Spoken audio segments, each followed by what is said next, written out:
Okay, so let's dive into something really interesting today.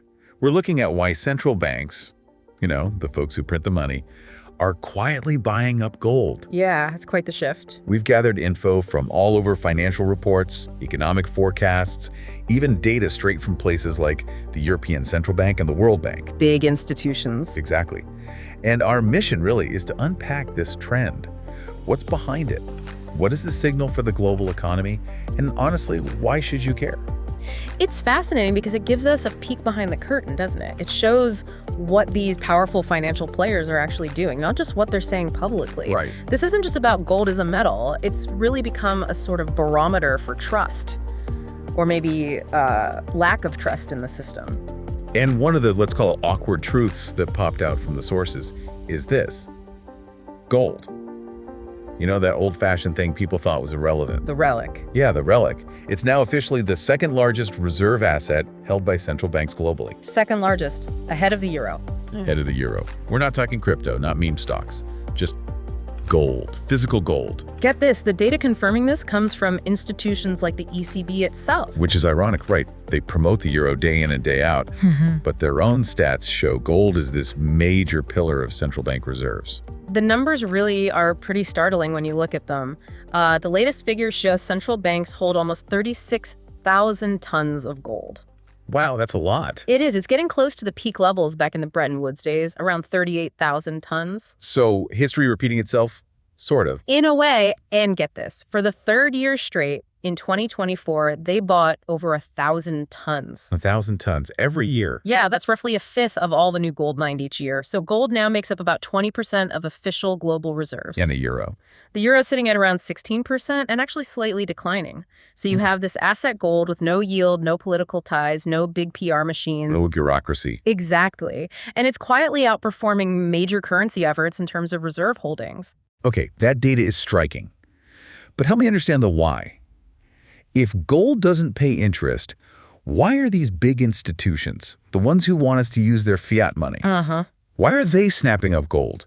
It feels contradictory, especially when they encourage you and me to hold currency that, well, can be taxed, inflated, frozen. Devalued, yeah. Devalued. What's the logic there? It boils down to gold's, its independence. It's annoyingly independent from their perspective. Doesn't follow orders. Precisely. It doesn't obey instructions. It doesn't yield. It doesn't care about economic models or central bank meetings. And that's exactly its appeal to them. Oh.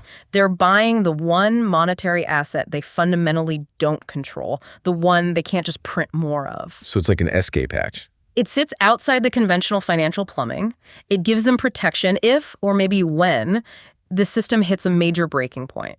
They're not doing this for fun. They see something coming. And this raises a really important question, doesn't it?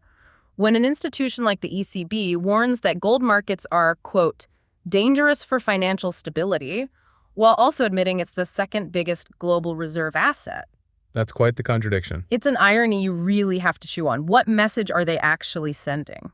So who exactly is leading this gold rush? Which countries are the big buyers here? Well, it's largely the countries you might expect to be hedging their bets against global uncertainty. Think China. Okay, China. Why them? They're building a buffer, trying to internationalize the yuan, but they know it isn't globally trusted yet. Gold helps bridge that gap. Makes sense. Who else? India is another major one. For them, gold is deeply cultural, but it's also serious monetary insurance. Right, gold is huge in India. Then you have Turkey. Their central bank has been, frankly, firefighting confidence crises for years. Gold offers something tangible. Like an anchor. Exactly. And Poland's not messing around. They actually repatriated over 100 tons from the Bank of England, brought it home, and they want more. Wow, taking it back physically.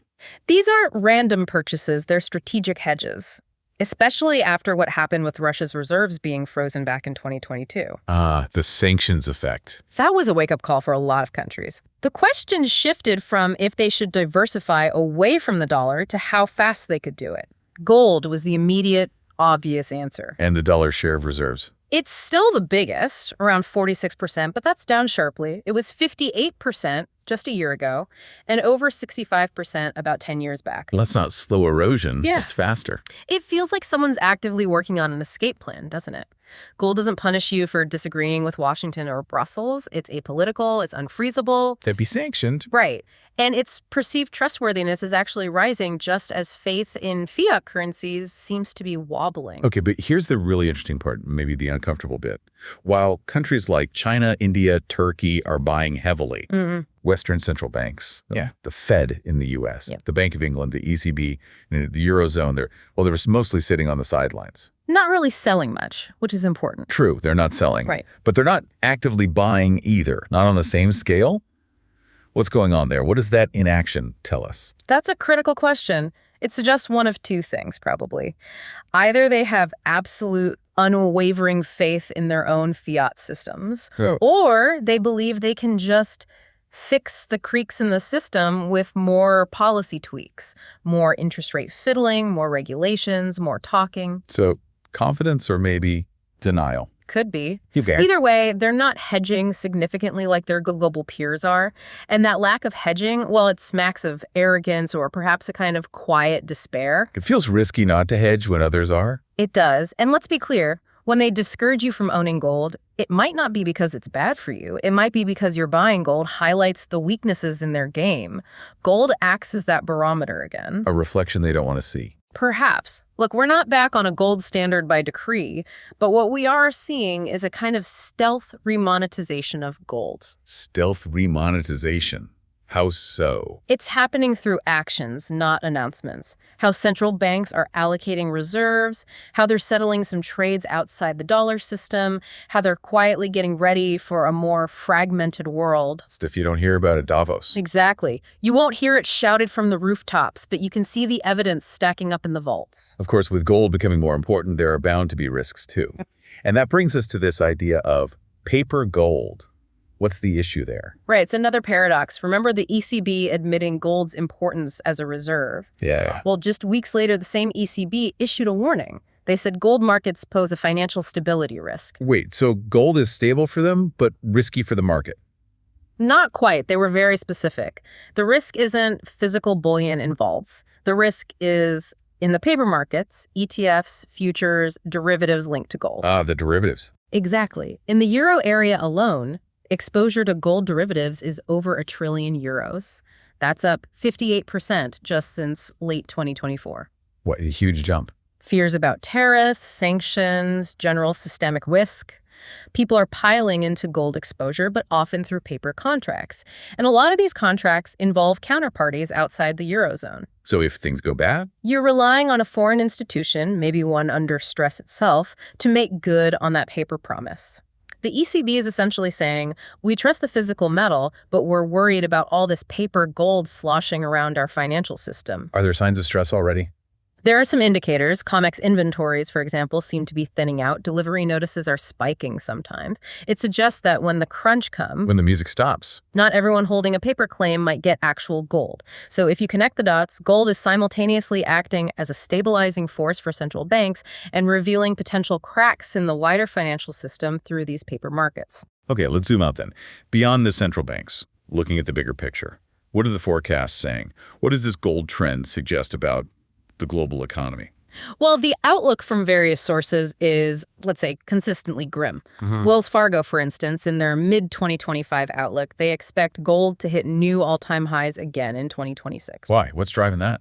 The perfect storm, really. Geopolitical instability, unpredictable U.S. policy, trade tensions flaring up, and just this general fading confidence in fiat currencies.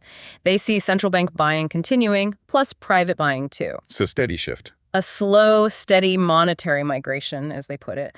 Then you have the World Bank. Their forecast for 2025 global growth is just 2.3%. That sounds low. It's the slowest pace since the 2008 financial crisis, outside of the pandemic shock. It's not predicting a sudden crash, more like prolonged stagnation mixed with all this political volatility. What's causing the stagnation? The usual suspects.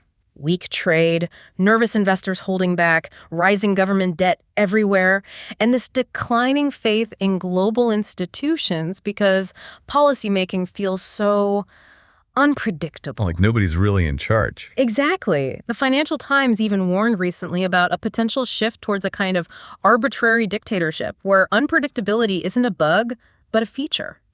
That's a chilling thought. It is. And in that kind of chaotic, unpredictable world, Gold doesn't just look attractive, it starts to look like a lighthouse in a storm. A safe harbor. The World Bank actually projects the whole precious metals index could rise 30% this year alone, mostly driven by these safe haven flows you see when investors, well, stop believing the grown-ups are steering the ship properly. So gold doesn't need a fancy sales pitch. Not at all. It just needs to keep doing what it's always done, just sit there.